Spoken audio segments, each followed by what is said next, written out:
Good morning. Welcome to Southwest Flavor. Happy Thursday to everyone. Thank you so much for letting me have a little time off. Thank you to Live the Dream Media and my wife, Janae, for filling in for me on Tuesday. She did a great job, and I was excited to see her here live on air. We had an opportunity to go follow the U of A basketball team over to Las Vegas and watch them beat the national champion Florida Gators. So that was a good time, and we're just thankful that we had a couple days off, and now we're back at it. And speaking about U of A basketball, our guest today is someone that knows more about U of A basketball than I will ever know. It's Mr. Bob Elliott. Hey, how you doing? Good. How you doing? Doing good. Doing good for a Friday morning. Yeah, Thursday morning. Yeah, I'm already thinking about tomorrow in the show. Right, because tomorrow you're debuting your podcast here on Live the Dream Media. Yes, I'm looking forward to it. Bring guests in. You know, my nickname in college was Big Bird. That's right. So I figure when guests come in, we'll chop it up in the bird's nest. In the bird's nest. That's excellent. So who's your first guest? First guest tomorrow will be Dominic Ortega. Okay. Dominic, you may not know his name, but you definitely know his face. He's at almost every major nonprofit fundraiser in town. He's the guy taking pictures. Okay. And so he and his wife Miriam show up to all these different events, and they post it on their media page. And so it'd be interesting to see what he does, how he does it, why he does it, etc. Okay, very good. Let's go back a few years and talk about some of your history. You're from Ann Arbor, Michigan, right? Yes, I am. And Fred Snowden recruited you here to play at the U of A. Tell us a little bit about that. Why Tucson, Arizona, and the U of A was so attractive for you to come over here? Well, it was a couple things. First of all, I knew Coach Snowden as the assistant coach at the University of Michigan, which is in Ann Arbor. Okay. I also knew the athletic director at that time for Arizona was a guy named Dave Strack. Okay.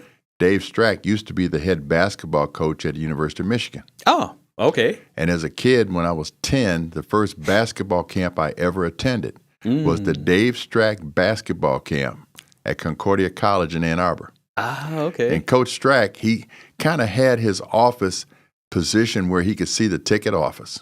And so if my dad were going up there to get some tickets for a game, here'd come Coach Strack. Dr. Elliott, I got to have Bobby when he's about that age. Well, he didn't get me as a player. He got me as Fred Snowden's player. Okay. Very good. And what'd you think about Tucson when you first came here? I mean, it's culture shock, weather shock. I mean, there's so much different about Tucson. A college town, Yeah. which that part for me was not a transition coming from Ann Arbor, Michigan. Okay. The heat, the dryness. Yeah. I remember my freshman year, we're doing our training and we're running, and I had bad allergies back in Michigan. Okay. And all of a sudden, I remember walking around campus. I'm like, what's that smell? It was a flower. Oh. I had never had a smelled a flower before. Really? Oh, wow. From my allergies. Yeah. But the dryness, the heat. Yeah. I would much rather deal with the heat than back home from Thanksgiving to Easter. It's a mess. It's basically, it's gray. Yes. Weather's bad.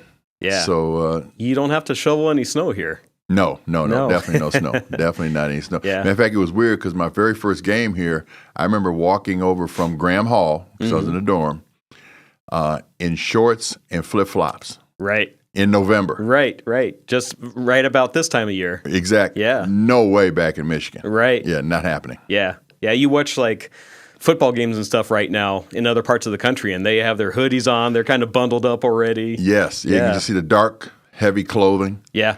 And so it just felt weird to walk over to McHale Center from Graham Hall in shorts and flip-flops. So what did Fred Snowden tell you when you're coming here? Like what were, I don't want to say his promises, but what were his recruiting promises kind of to you? Well, I came out Coach's second year. So his first year was the infamous Kiddie Corps. It was also the very first year that freshmen were eligible to play college basketball. Okay. So Coach comes in, recruits a whole class back in 1972. And they were all freshmen. So he had a 5 all-freshman starting lineup. Okay.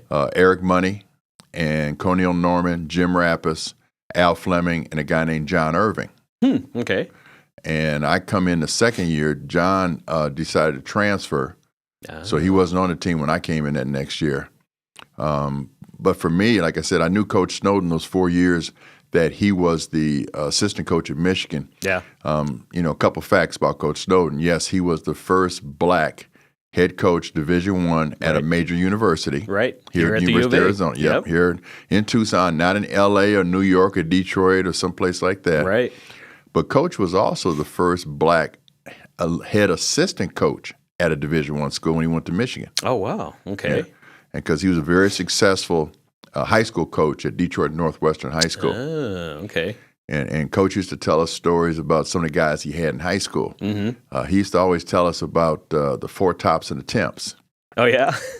And we're like, okay, coaches and salespeople are kind of like synonymous. Okay, they'll throw some stuff at you, and you're kind of like, you got to figure out what is true and what's not true. Right.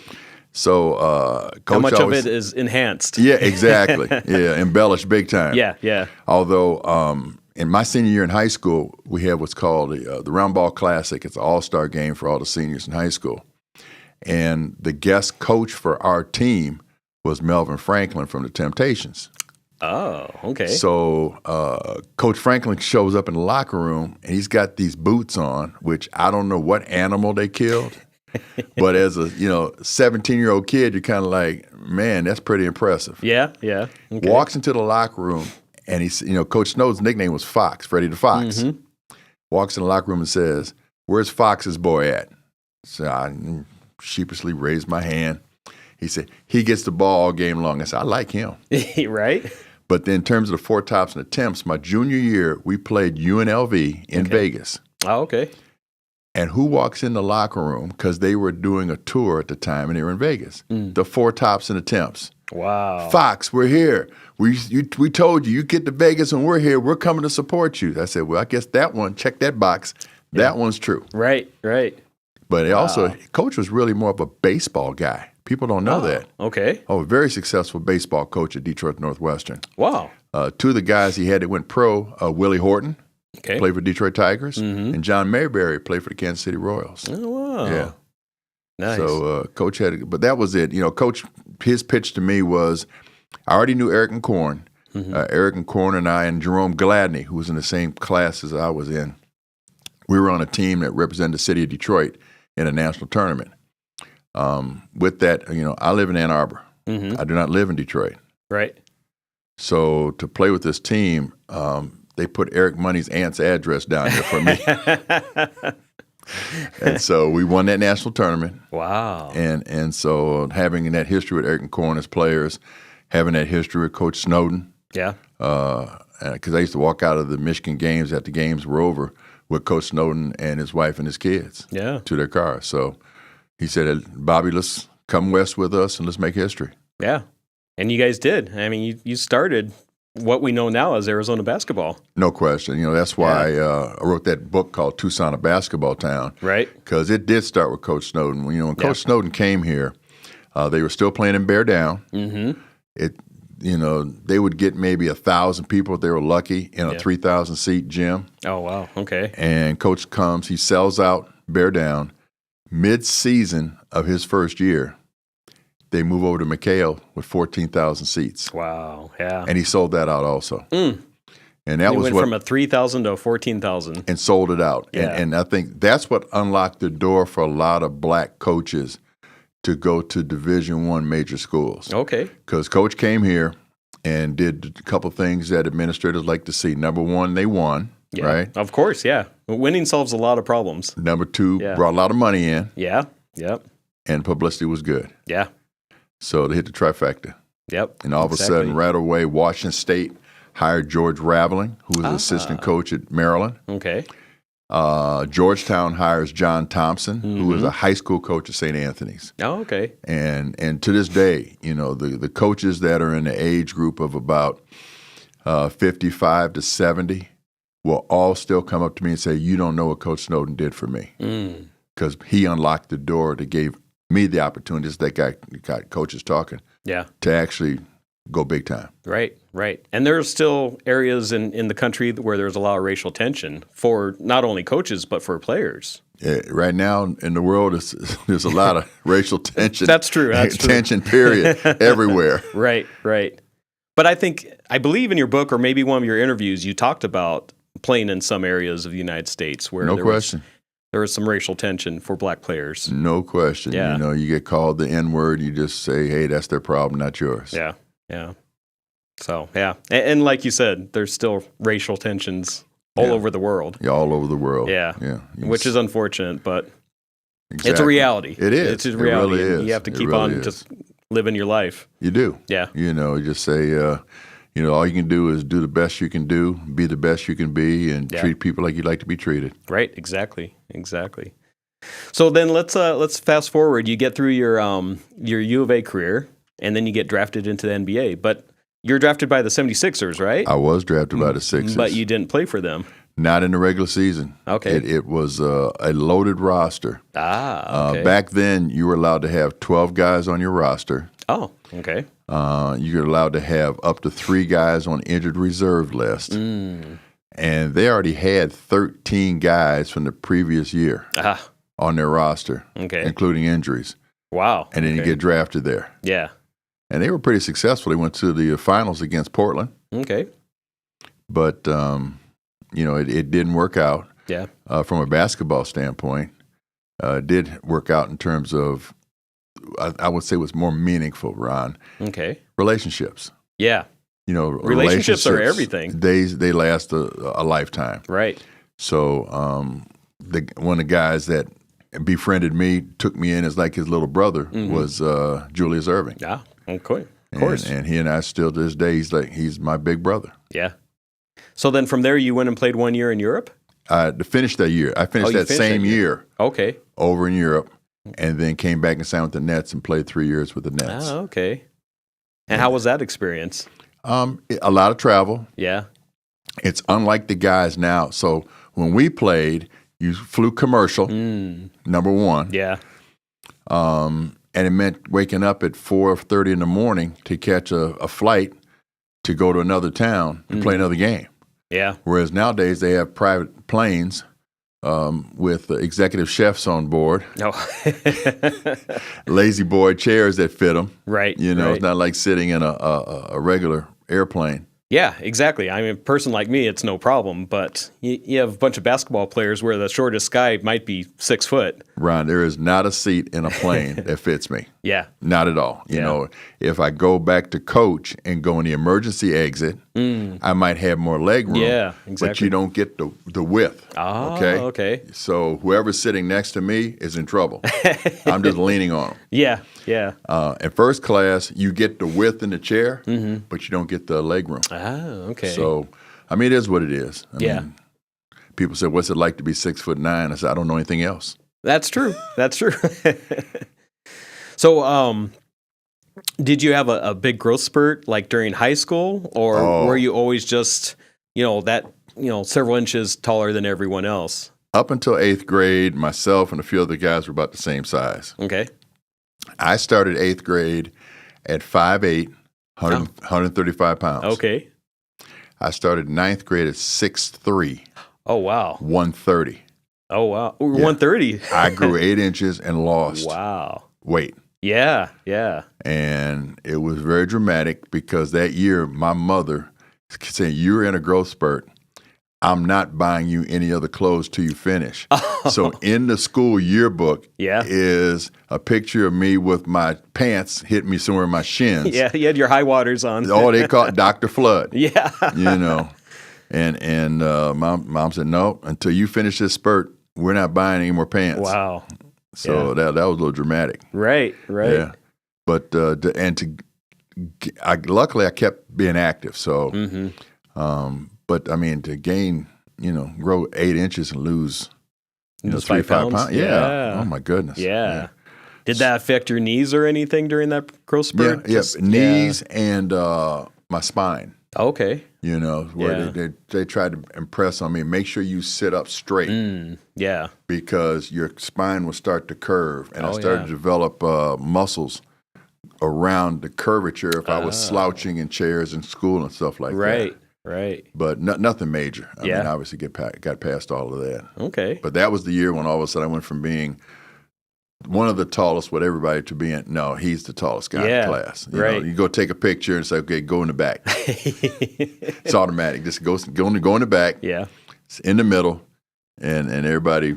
Everyone goes fans out from around there. you. Yes, Yeah. yes. To this day, that's just how it is. That's true. Yeah. Well, cool. Let's take a quick sponsor break, and we will be back in just a couple minutes with Southwest Flavor. In Marana, community isn't just where we live, it's who we are. And at the heart of it all is the Marana Chamber of Commerce. We are building a thriving community through connected business leadership. We start the month bright and early with Marana Mornings, sparking real conversations and connections. We celebrate growing networks at our 4th Tuesday mixers, hosted in exciting spaces. We unite visionaries and leaders at Impact Marana, driving meaningful progress together. We look ahead with Marana Insights, hearing directly from regional voices about what's next for our town. And we serve, through the passion of our board of directors and ambassadors, creating a culture of belonging through service and leadership. Because of our members, we're not just doing more, we're becoming more. Together, we're shaping the future of Marana. We are the Marana Chamber of Commerce. Looking for a delicious meal or a place to cater your next event? Visit Tucson Tamale Market, located at 7286 North Oracle Road. They're a family-friendly restaurant and market offering authentic tamales and local products. Don't miss out on their summer bi-weekly specials. Try a new $10.99 meal special every couple of weeks. During the summer, enjoy their gift card special. Buy $50 of gift cards for only $40. Stop by and see what's new at Tucson Tamale Market. Estrella Insurance on Irvington Road will help you with all your insurance needs. If you feel like you have a hard case due to a moving violation, a DUI, a suspended license or a car accident, contact us and come to Estrella Insurance on Irvington Road and get a quote today. Open late hours y hablamos español. Estrella Insurance, an agency you can trust. My heat and air were in a state of disrepair. At Picture Rocks Cooling, Heating, and Plumbing, we know your home is more than four walls. It's where family gathers and comfort matters most. During the month of November, with the purchase of a new HVAC system, we'll include a free water heater or take $1,000 off your installation. It's our way of helping keep your home cozy, efficient, and worry-free. Picture Rocks Cooling, Heating, and Plumbing, where home wellness begins. Picture Rocks Cooling, Heating, and Plumbing. Hey Tucson, you want to toss some bags for a good cause? Come join us November the 1st at Brandy Fenton Park from 10 to 2. Come join the fun, bring the kiddos. Come join the fun with horseback riding, a petting zoo market, fresh food, beverages, and more. Come and network. This tournament matters because we're raising money to do community service work for our assisted living homes and memory care facilities. I've had water and mold damage in my house twice. Both times I freaked out, but I called Steamy Concepts right away. If anyone tries to tell you to use someone else, just say no way and call Steamy today. About a year ago, we had a flood in our kitchen, and we didn't think to call anyone else but Steamy Concepts. They were very professional, and we really enjoyed working with Steamy Concepts. Steamy Concepts accepts all homeowners insurance. Call Steamy today or go to steamyconcepts.com. Life is all about change and growth. You grow from renting to buying, your kids grow from toddling to driving, and then you grow from working to retiring. Is your insurance agent growing through life with you? I'm your local Allstate agent, Brittany Gutman. My team and I can help you navigate all those changes through home, auto, and life insurance. You're in good hands with the Brittany Gutman Allstate Insurance family. Call me at 520-797-7811 or email bgutman@allstate.com. All right, we are back talking with Bob Elliott, and Let's talk about some current stuff. You have a lot going on, not just with the brand new podcast that's starting tomorrow, but you're so involved. You and your wife Beverly are so involved with the community here in Tucson. What made you come back to Tucson and stay here? Well, really never left. So even the 4 years I played pro basketball, we kept a house here. And this became home base. Okay. We both believe that, we got married in college, and we both believe that the best thing is to not be gypsies. Yeah. And somebody gets traded, and you go to another city. You get traded, and you go to another city. You get traded. I said, no, home base is Tucson. Okay. And let the kids know that daddy's the crazy guy with a T-shirt and shorts on going around playing basketball. Okay. But this is home, and he'll come back here. Okay. Now, one of the reasons why I quit playing, so my wife had a drill with, at that time, we just had the one daughter. And I guess she's little, and they had a 8x10 picture of me on the speaker. Back in the days, you had a great big speakers. That's right. That's right. Yeah. And I guess she'd tell him every night. She'd tell her, go give your daddy a kiss, and she kissed the picture. So season's over. I'm home. Okay. And so I'm like, okay, I'm gonna get that kiss. Yeah. She told her, go give daddy a kiss, and she kissed the picture. Oh, wow. That's when I said, okay, let me look at what it takes to get pension in the NBA, how many years you have to be in there, blah, blah, blah. And at that point, I said, I'm done. Okay. So that was a major reason, one of the major reasons why I quit playing. Yeah. Family's more important. Oh, no question. Yeah, yeah. And thank you. Thank you for being there for your family. Yeah, that's good. It's good stuff. And so, but the biggest thing we have going on, my wife and I are co-founders of the African American Museum of Southern Arizona. Right.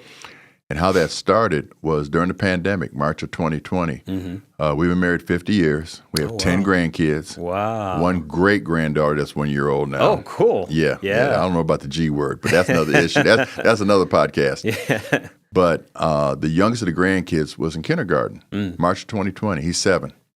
And, kindergarten should be about two things, graham crackers and naps. Yeah. That's it. Yep. Now you're requiring these kids to learn with a tablet and not be in class. So the next year comes up. Yeah. First grade, his teacher says, okay, it's February, Black History Month. Do a report on a black hero or shero. He goes online and gets all the regular cast of characters, whether it's Martin Luther King or Sojourner Truth, leans over to my wife and says, where's the place here that I can do research about people that are black? And my wife said, we didn't know. So she called. She's on the advisory board for a museum back in Ann Arbor where we're from, which is tied to the Wright Museum in Detroit, which is tied to the Smithsonian. Smithsonian called my wife back and said, we've got, bad news for your grandson. There is not an African-American museum in Tucson. There is not an African-American museum in the state of Arizona. Really? Oh, wow. And he looked at my wife and said, then you need to start one, and I'll help. So he's now 12. He just received from the NAACP the Image Award for being an inspiring future leader. Oh, cool. He's 12 now. Yeah. And so, but everybody comes to the museum, receives his name is Jody, receives a Jody's bag. Because Jody said, anybody has listened to Nanu You for an hour on a tour, they need some candy.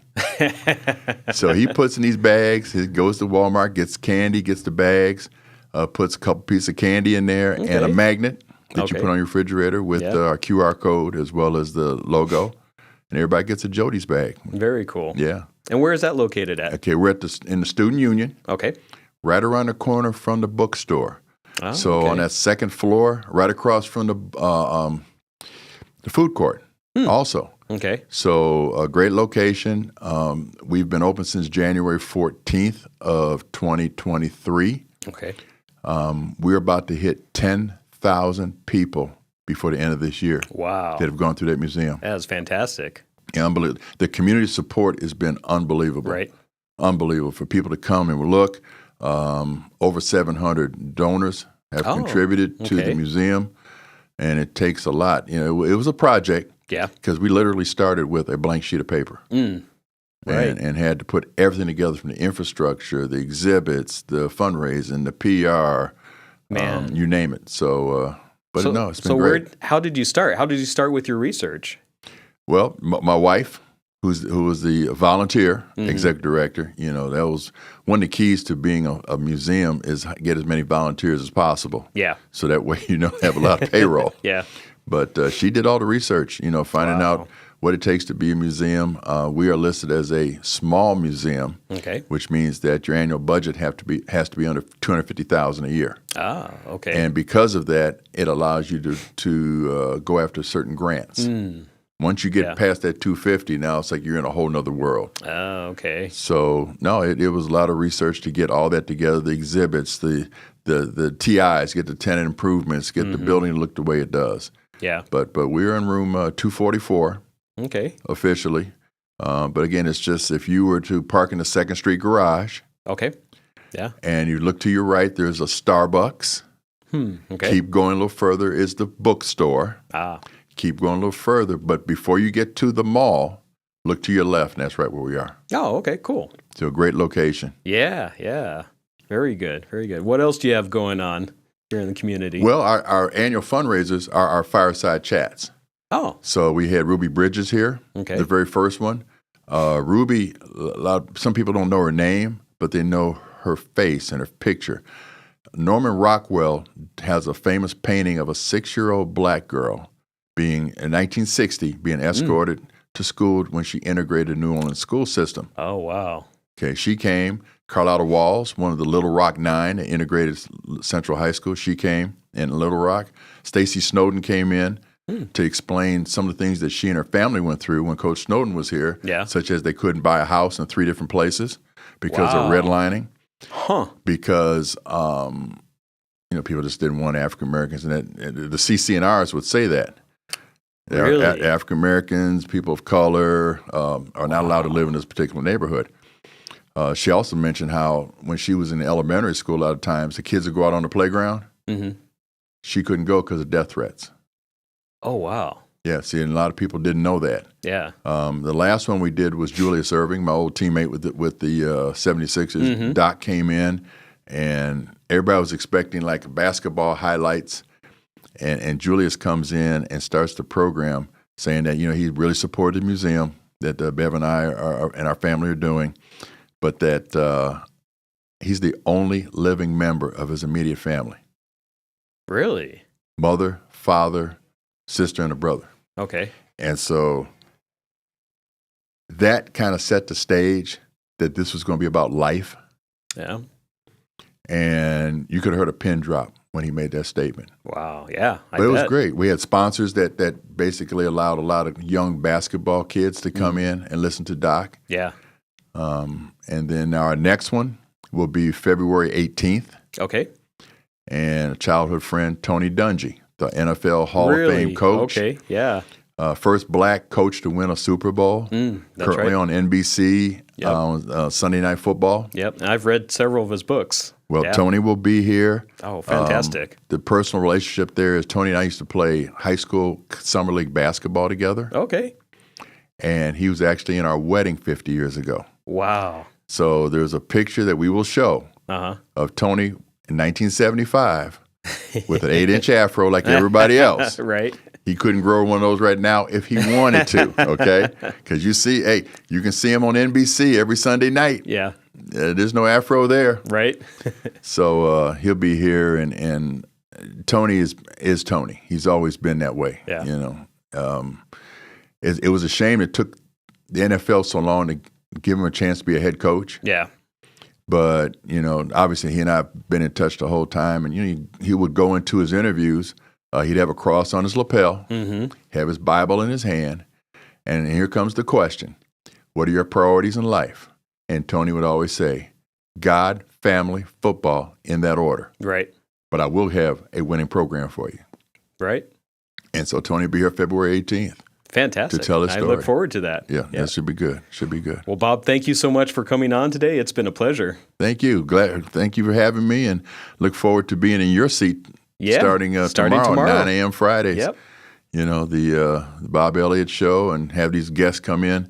Dominic Ortega will be the first guest, and we'll have a good time. It'll be fun, just like you and I are doing. That's right. That's right. All right. We will be back in just a couple minutes with Southwest Flavor. In Marana, community isn't just where we live, it's who we are. And at the heart of it all is the Marana Chamber of Commerce. We are building a thriving community through connected business leadership. We start the month bright and early with Marana Mornings, sparking real conversations and connections. We celebrate growing networks at our 4th Tuesday mixers, hosted in exciting spaces. We unite visionaries and leaders at Impact Marana, driving meaningful progress together. We look ahead with Marana Insights, hearing directly from regional voices about what's next for our town. And we serve, through the passion of our board of directors and ambassadors, creating a culture of belonging through service and leadership. Because of our members, we're not just doing more, we're becoming more. Together, we're shaping the future of Marana. We are the Marana Chamber of Commerce. Looking for a delicious meal or a place to cater your next event? Visit Tucson Tamale Market, located at 7286 North Oracle Road. They're a family-friendly restaurant and market offering authentic tamales and local products. Don't miss out on their summer bi-weekly specials. Try a new $10.99 meal special every couple of weeks. During the summer, enjoy their gift card special. Buy $50 of gift cards for only $40. Stop by and see what's new at Tucson Tamale Market.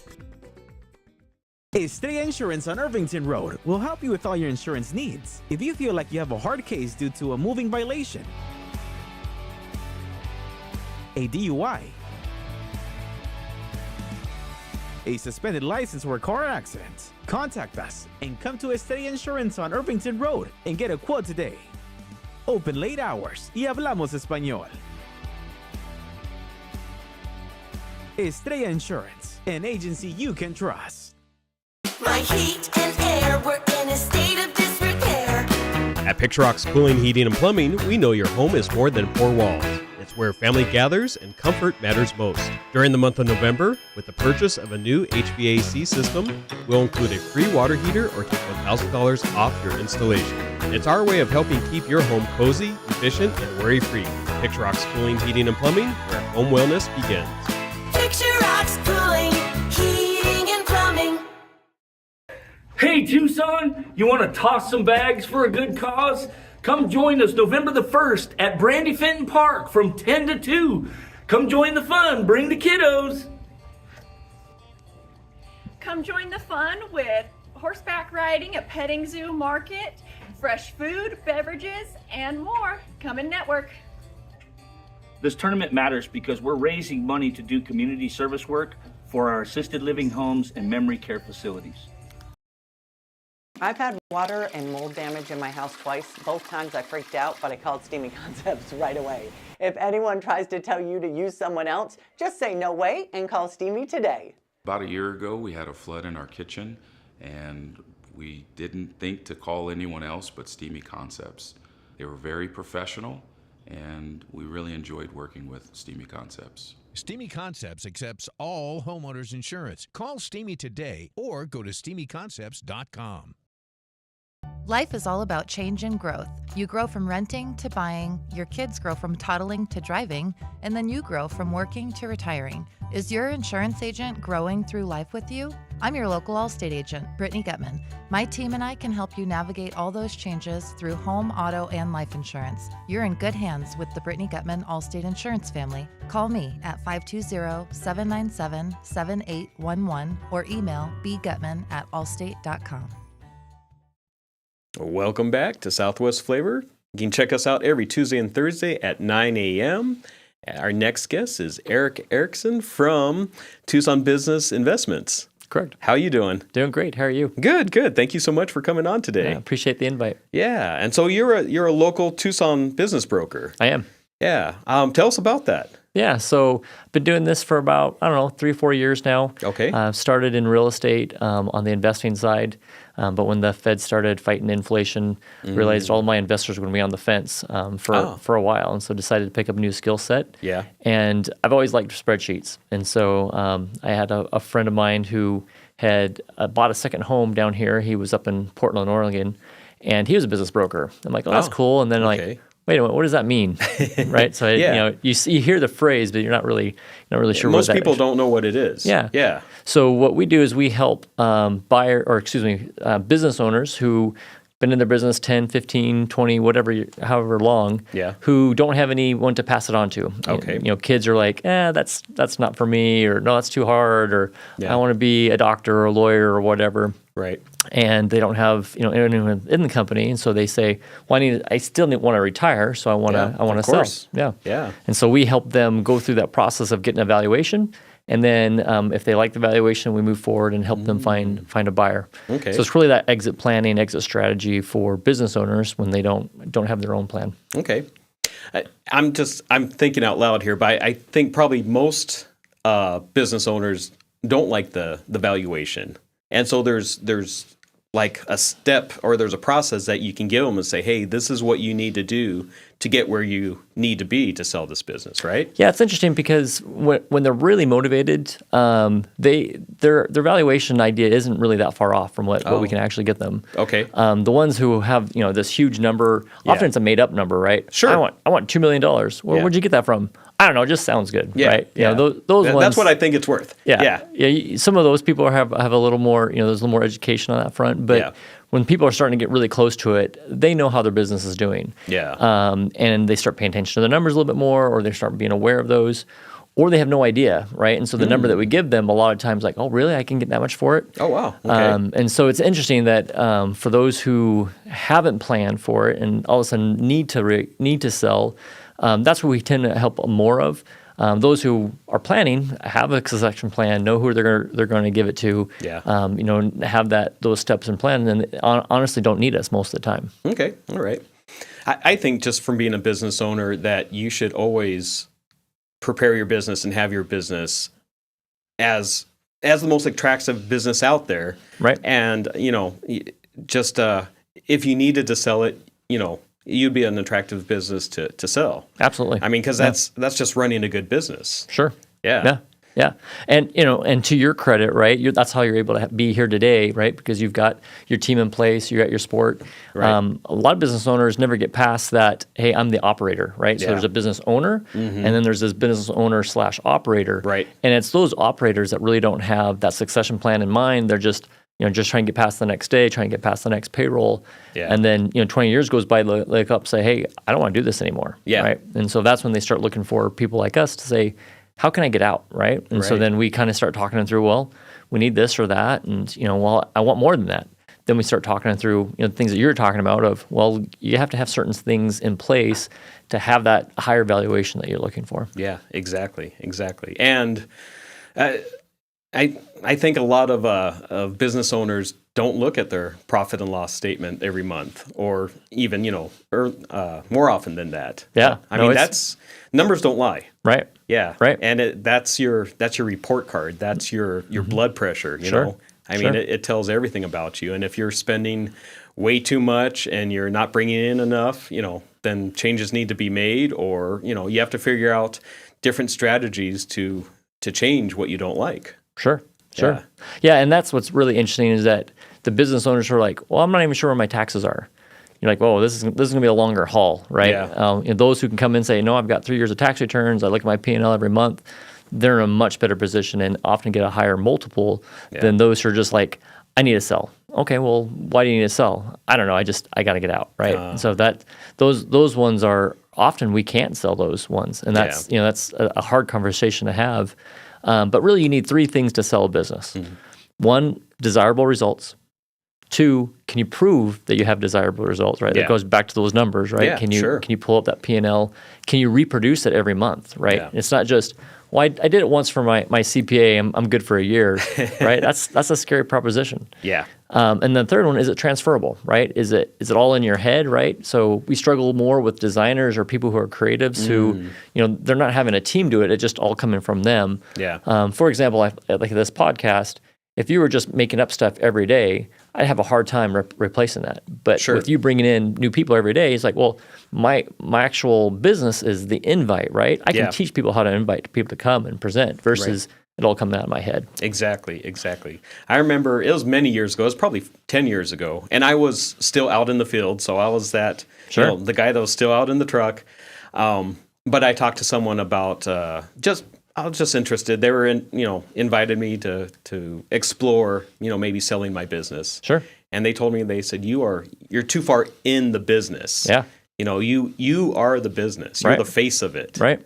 And if we bought it, people would still be looking for you. Right. You need to be a step behind, not behind the business, but away from the business, so that the business is its own entity. Right. Absolutely. Yeah. There's a huge difference when, you can have your name for your business. I'm not saying that's the wrong thing, but when they're asking for Ron every day versus calling Pitcher Rocks, that's two very different models. Yeah, it is. So kind of from that point on, I started trying to separate myself, and I didn't get out of the truck as fast as I could, but one of the main reasons was because I lost a couple key people along the way. I'm like, all right, this guy's going to be my key man, and he's going to be running things, and I can step back, and then I'd lose him, and then I'd have the next guy, and so, absolutely, and that happens. That happens in every business, and I mean, people come and go. That's one of the things that you learn as a business owner is people come and go, especially if you've been doing it for 25 years. Oh, absolutely. Yeah. And that's one of the questions that all buyers ask is, well, what happens to employees, right? Who's doing the work, right? Yeah. How much of this work do I need to do?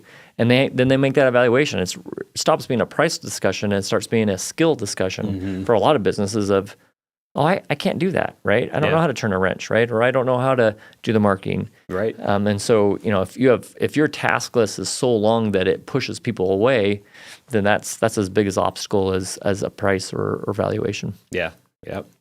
So what does the Southern Arizona market look like for businesses? Great if you're profitable, right? So we're absolutely selling businesses, right? We have lots of interest. It's just whether or not that business is worth buying, right? And so, a lot of those things we just talked about, those three criteria, if you're not breaking any of those, we're able to sell those businesses, right? And we have things in escrow, we have things in closing, but the finance piece of it is obviously much more difficult, right? Government shutdown right now. There are no SBA loans, right? I didn't even think about the SBA loans. But so even if you think, hey, I'll just get financing through SBA, which isn't really a finance method, right? That's just a program that a bank then administers. Right. But even with that said, though, those are all on hold right now. And so you're like, hey, I'm going to buy a business. Great. How are you going to do that? Yeah. Well, I'm going to get an SBA loan. Well, not the next 2, 3, who knows, right? That's an open question mark. Yeah. Most of the businesses that we are selling right now are either people who have the cash to expand, or they've got investors on the side that it's like, hey, I've got this dream. Here's my vision. I've convinced other people that I can do this. Either through past experiences. I've had similar businesses, and I'm looking to pivot or whatever. So there's definitely there's a lot of money actually out there to buy because, like I said, the reason why I'm a business worker now is because real estate isn't producing, right? You can't go buy a single family home and have it cash flow. So all that money that should be in real estate investing has got to go somewhere, right? Stock market is a little bit, some days it looks some like it's months a little good. bit top heavy, the stock market, right? Yeah. And there's other months where it doesn't look great. Yeah, I mean it's at an all-time high, so obviously it's great, right? But for how long? Exactly. Right? And so there's a lot of people looking for quote unquote alternative investments, and businesses are one of those that people are looking at heavily. Yeah. But if it's run right. Yeah, of course. Because most people have the money, but they don't want to spend the time and be in the business, right? They want to see a business that's not an operator business. Right. And to your point, if you're running it well, why should you even sell? And so it's kind of that push pull of there's got to be a really good reason why they're selling, and it's still running well. Ah, right.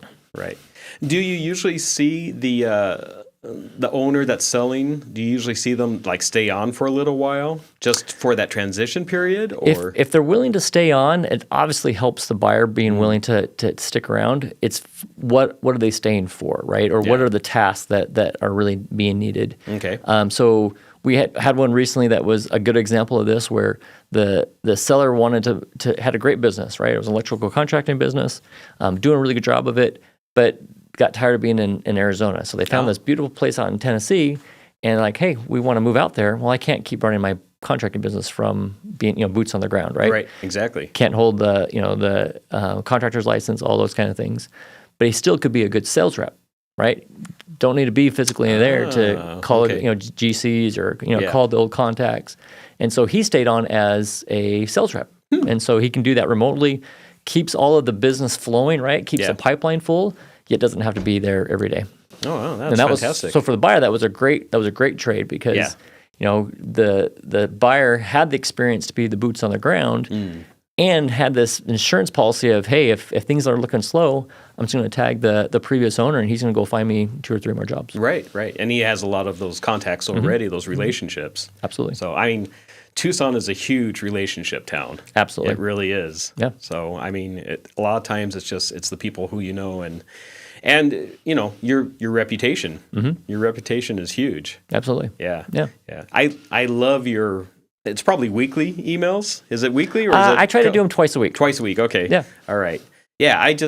It encourages me, and a lot of times, or it reaffirms some of the stuff that I'm doing. Right. Because you send out those emails and you're like, you should be doing this stuff, or you should look at this stuff for the future. You know? Absolutely. And it's just it's good stuff. Yeah. It is, because you always have to be looking at the future. And I wish I could take more credit for those, but a lot of those are people coming into our office and either they're doing it really well, like, hey, I need to write about that, or they're not doing it well. And it's like, hey, man, if I could have had that conversation with you a year ago or 2 years ago, you'd be in a much better place. Right. What's interesting about our business is that most people who come in the door probably should have been there 2 years earlier. Yeah. Well, you talk about that on your emails.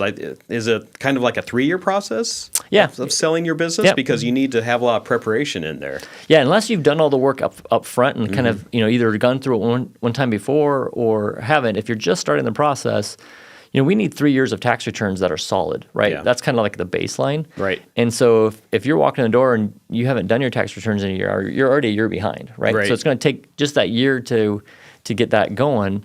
And then our typical sales cycle, once we actually have it on the market, is 3 to 9 months. Okay. Right. And so that's the tail end of it. But how much prep do you have you had that up to this point? Yeah. And I mean, even in the process of selling, because there's probably some people that are like, I'm done with this. I've done this for 20 years, 30 years, 40 years, whatever. I'm done with this. But if you start that selling process, you have to stay on top of everything. You can't let stuff go down. I mean, you have to be running that business like you're a 25-year-old, just full of life and, going after it. Yeah. In fact, we had a recent example where they'd come in 3 years before, beautiful business, right? It was running really well, had lots of great orders. They were putting a lot of money into their pension funds. And gave them a great valuation. It was like $1.5 million, which for Tucson that's anything above $1 million is pretty solid for Tucson, right? Yeah. Especially for owner operators. Yeah. And so, we can absolutely sell this business. Let's get this list. Like, okay, we're thinking about it. Month went by. It's like, we think we found a buyer. Great, congratulations, right? Let us know how that goes. Year goes by, don't hear anything. Assume it's sold, right? No big deal. Get a knock on the door and, hey, we need to sell. Well, I thought you had a buyer. Well, he flaked out. Didn't have the credentials or didn't have the financing or whatever it was. Yeah. But the problem is that they had mentally checked out. They had a buyer in hand, so they thought, right? Yeah. Business sales had dropped in half. Ooh. And it's like, I'm sorry, that valuation that I promised you a year ago, it's no longer valid. Yeah. Right. And so, we had to scramble and even in that process, they lost their second best customer. Right. So, sales kept, it was just one hit after another. Yeah. Yet had they sold at the peak, right? Again, that 2 years earlier, they'd be sitting on $1.5 million right now. Oh, wow. All right. Well, let's take a quick sponsor break. We will be back in just a couple minutes. Awesome. In Marana, community isn't just where we live, it's who we are. And at the heart of it all is the Marana Chamber of Commerce. We are building a thriving community through connected business leadership. We start the month bright and early with Marana Mornings, sparking real conversations and connections. We celebrate growing networks at our 4th Tuesday mixers hosted in exciting spaces. We unite visionaries and leaders at Impact Marana, driving meaningful progress together. We look ahead with Marana Insights, hearing directly from regional voices about what's next for our town. And we serve through the passion of our board of directors and ambassadors, creating a culture of belonging through service and leadership.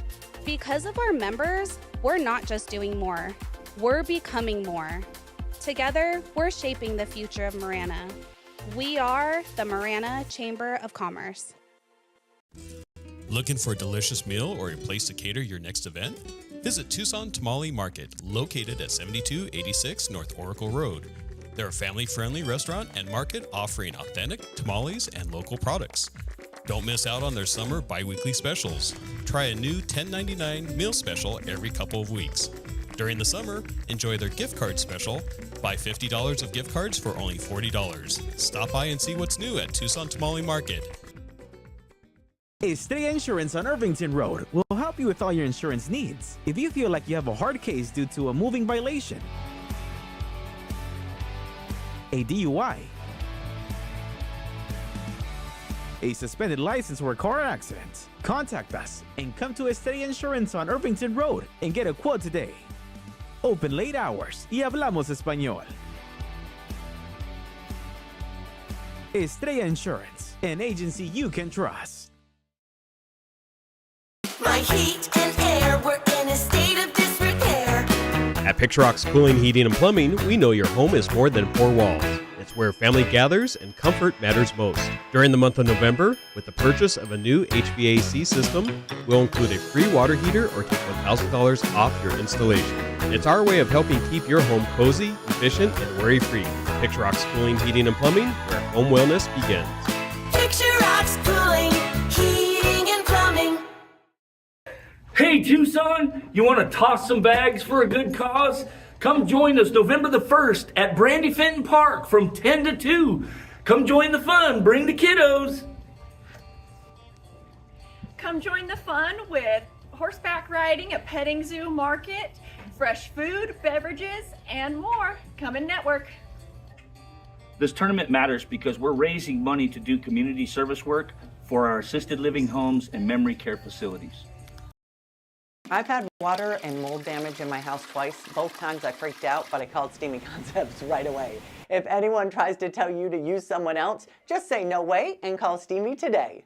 About a year ago, we had a flood in our kitchen, and we didn't think to call anyone else but Steamy Concepts.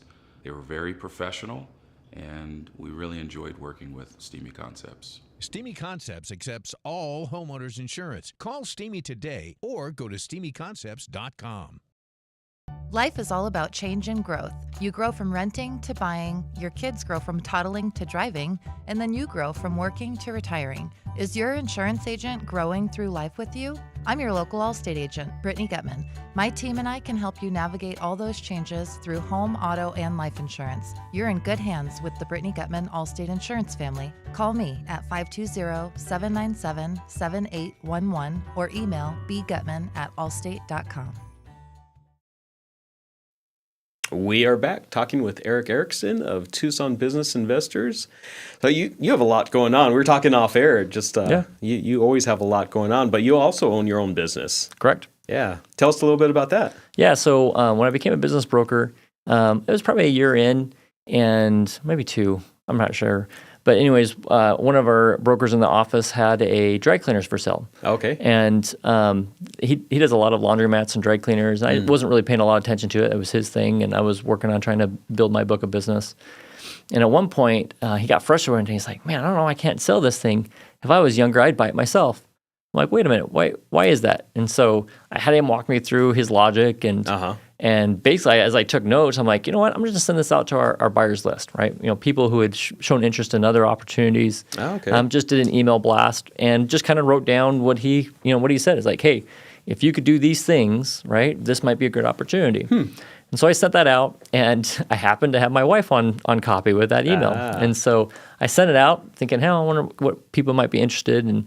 Came home that night, and my wife's like, why aren't we buying this? I'm like, buying what? The dry cleaner email that you sent out. I'm like, because you don't iron clothes, honey. That's why we're not buying a dry cleaner. And she's like, that's not the point. If the numbers look good, we should be serious about looking at this. So with her encouragement, I started looking at it stopped looking at it from a broker's perspective and started looking at it from an actual investor's perspective or a buyer's perspective. And it made a lot of sense. And so we have Twin Peaks Cleaners in Marana here locally. It's in a great area. It's growing. Lots of neighborhoods around it are still being built around us. Yeah. Kind of protected away from some of the bigger dry cleaners in town. Okay. We're a little more west than some of the big guys in town. Right. And so it's opportunity to not just run a dry cleaners, but to grow one. Yeah. And so that's what we've been doing for the last 2 years. So we've eaten our own cooking, as the business brokers say, right? So a lot of people will say, well, if there's such a great deal, why are you selling it? Why don't you just buy it yourself? Well, in this case, we did. Yeah. Yeah. And Marana's so full of opportunities. Right. I mean, it's a great town to do business in, to live in. Yeah. And it's full of opportunities, and they're very business friendly. Absolutely. Yeah, totally agree. And you're part of the Marana Chamber also. We are. Yeah. I think that's probably how I met you originally. I think so. Yeah. Or at least deep in the relationship, right? I mean, seeing each other in various things, but seeing each other at the Marana Chamber definitely has helped increase that relationship. Yeah. Yeah. And tell us a little bit about your experiences with the Marana Chamber. How long have you been? Has it been a couple years? So we joined as soon as we bought the dry cleaners, right? Okay. And so retail outlets, right, do really well in chambers. We wanted people to know that we were in the community and participating. And so, we try to go as many of those as we possibly can and support the different things that are happening. Because we're the as a neighborhood dry cleaner, we want to be part of that neighborhood. Right. Right. Yeah, we've been in the chamber for the Marana Chamber probably 14 years, something like that. It has helped us tremendously just to grow. Yeah, yeah, and both the Marana and the Oro Valley Chambers have been crucial in our development and growth. So, and like I said before, Tucson and the surrounding areas, Southern Arizona it's huge on relationships. Absolutely. It really is. And I'm sure you see that with the dry cleaner. You just, you see the same people coming in, you get to know the neighborhood people. Yeah. Yeah.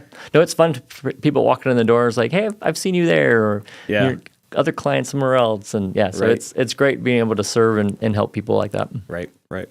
So tell people how they can get hold of you if they're interested either in seeing like a list of something to buy, or they're interested in maybe, starting the process of seeing if they can sell their business. Yeah. So we're Tucson Business Investments has been around for over 40 years. The company has been helping people. I think we've done over 800 businesses in that time period. Wow. Okay. So a lot of experience. And so if I don't know the answer, I know who to ask. Right. So it's super easy to find us, TucsonBusiness.com. We've got one of the easier websites out there. They grabbed it, again, been around for a long time, so they grabbed it early on. Okay. So we've got a nice little website. You can just jump on there. We've got some buyer guides and some seller guides. And if you just want to talk to a broker directly, just give us a call at the office. All right. Perfect. Well, thank you so much for coming in today. Absolutely. It's been Glad a pleasure. to be here. Yeah. It's always good to catch up with you. Yeah, you too. Thanks, Ron. Yeah, thank you. All right. That's another episode of Southwest Flavor. Join us